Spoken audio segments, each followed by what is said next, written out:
It was a quiet night on the beat. The kind of night where you're more likely to fall asleep than encounter anything interesting. The kind where the hum of the city fades into the background and everything feels almost suspended in time. I was cruising through the outskirts of town when I got a call over the radio. Something about a disturbance near the old gas station. It was in an area that I normally patrol, but duty called. The dispatcher didn't give me much to go on, just a vague description of suspicious activity. Probably some kids or drunks, nothing serious, I thought. But something in my gut told me that this wouldn't be one of those easy calls.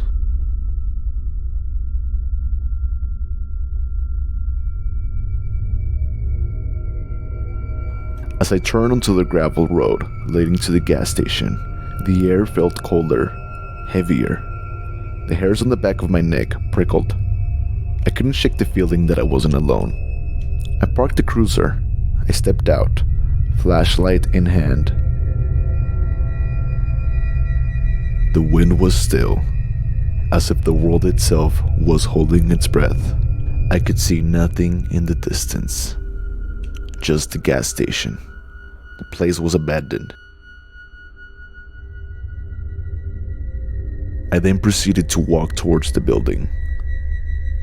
Then I heard it, an unearthly sound, like a low rumble, a tremor that came from deep within the ground.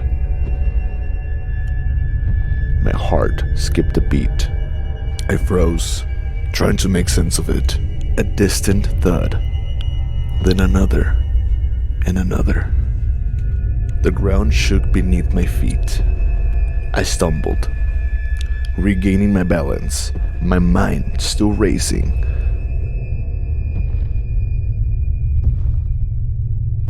It was too powerful, too unnatural.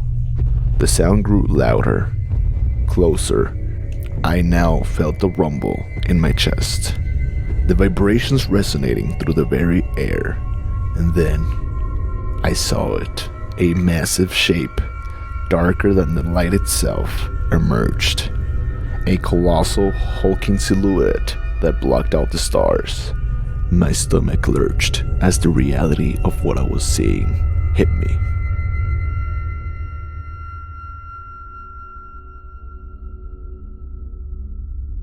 It was a dinosaur, a Tyrannosaurus Rex. The creature's eyes glowed a faint yellow in the darkness, locking onto me with such intensity that made my blood run cold. I took a step back, still processing what I'm seeing. Was this a hallucination? A nightmare? I didn't know, but I could feel the fear crawling up my spine. Cold and real.